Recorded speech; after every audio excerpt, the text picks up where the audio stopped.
God, I feel so out of place because when I started my company, founded the company 15 years ago, I don't think there was the internet.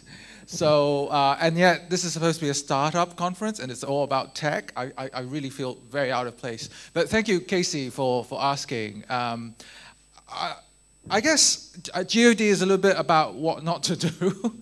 I think you'd probably hear a lot about my mistakes and a lot about how my company evolved. It doesn't feel like 15 years for me, but I guess I think there are a lot of things common with my experiences with what a startup today would be about. It's not about tech, because when I started, it was about furniture, it was about design. It wasn't even about computer-aided design, it was just designing on a drawing board. But I guess the spirit, in a way, is the same, in that we were trying to do something that wasn't available in the market. So just a few slides for the benefit of those who haven't actually been to a G.O.D store. This is our flagship store in Causeway Bay. This is where Casey had his coffee and discussed about this conference. And basically, if you go into the store, you'd find everything you want for the home. So everything from furniture to beds, to bed linen, to bath products as well. So it's really a one-stop shop for the home. But the reason why we started, actually, was because we thought that there wasn't such a shop in Hong Kong.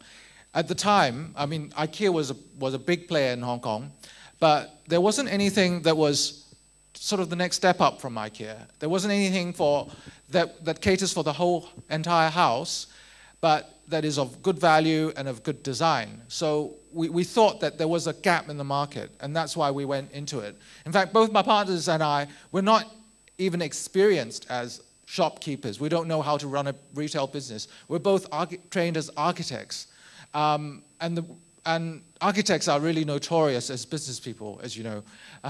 We have no idea how to actually start a retail store in the beginning.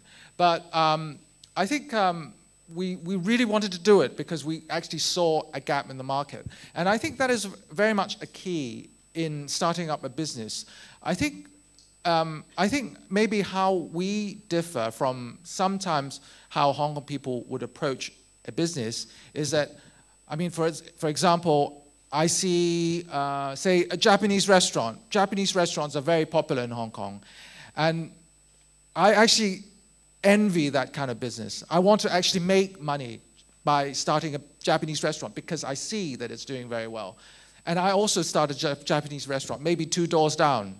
And that is quite the opposite of why we started G.O.D. We started G.O.D because we thought that there's a gap in the market, there's nobody doing this, that's why we're starting it.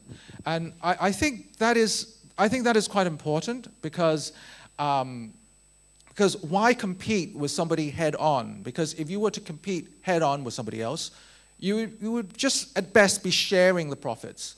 But if you can actually identify a gap in the market, something that actually nobody's doing, and actually fill that gap, you ought to be able to corner that marketplace. So that was the sort of spirit that when we started G.O.D, that was what we were trying to do.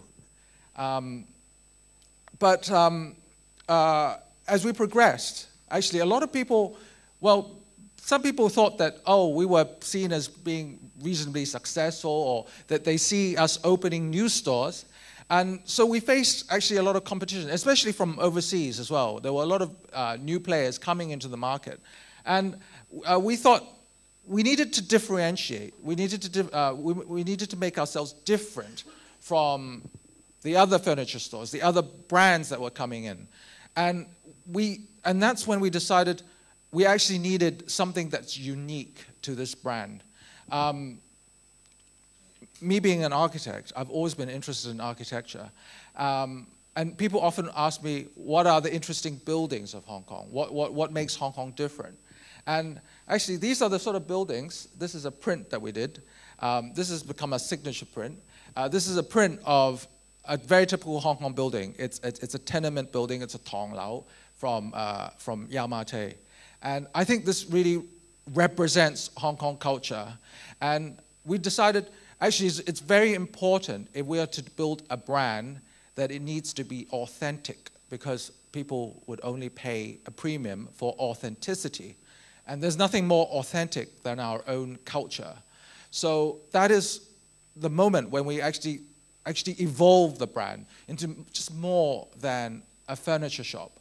We needed to create actually a Hong Kong brand, because I think there are a lot of brands in Hong Kong, started from Hong Kong, but I don't think there are a lot of brands that actually are, or use Hong Kong as inspiration. And for me, I think the greatest brands in the world, I'm thinking Apple, I'm thinking Mercedes-Benz, I'm thinking Levi's jeans. A lot of these brands are very proud to show their national origins. And I believe if Hong Kong has to build a brand, it has to show that it's from Hong Kong. And that's our only authenticity. So that is when we decided, actually, we needed to inject a lot of what is unique about Hong Kong into the brand.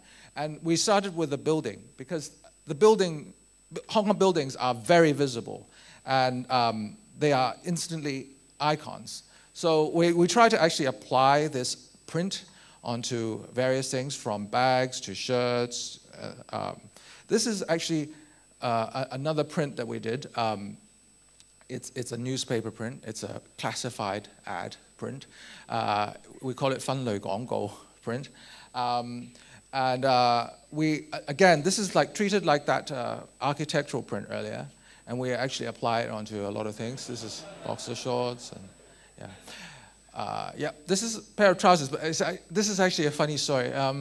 This is not our product, but I was skiing last year in Italy, and I saw somebody wearing this in Italy, skiing. So I thought, actually, when I first saw it, it didn't really register, because I'm always seeing this. But then it suddenly dawned on me that I'm not actually in my office anymore. I'm in Italy. And so I actually managed to stop this person this person was on a snowboard. I managed to stop this person and asked, where did you get this pair of trousers from? And it was actually a she on a snowboard.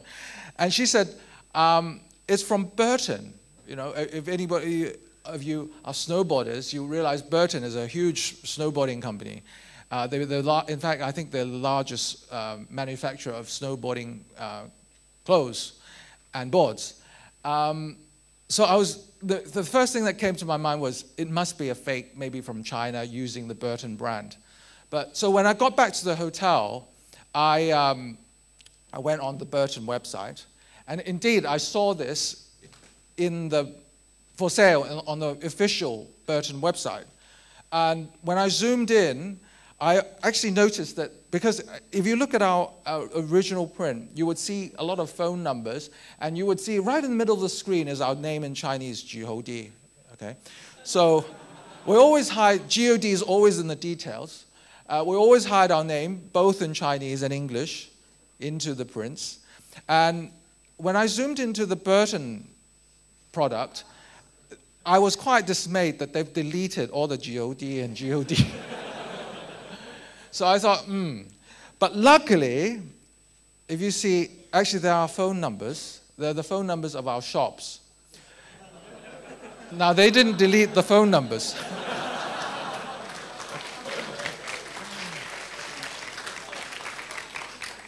Okay, so to cut a long story short, we got a free ski trip and hotel and accommodation, everything. So thanks to our lawyers. Okay, and this is the way our shop looks. I never thought that I'd be selling clothes, actually. It's interesting. I'm an architect, and yet I'm selling clothes. And I guess that's another way that our company has evolved. Because if you asked me 15 years ago, would I be selling T-shirts, would I be making Delano more stuff, I'd say you're crazy. You know, I've always thought that I was an architect. I was trained to be an architect. Why would I be selling mooncakes?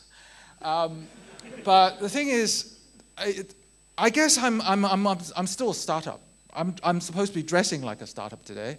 And I guess I'm still a startup after 15 years in this business, because the business keeps evolving. And it's not about tech, or it's not about what materials I'm using. It's not about mooncakes. It's not about furniture. It's about the message.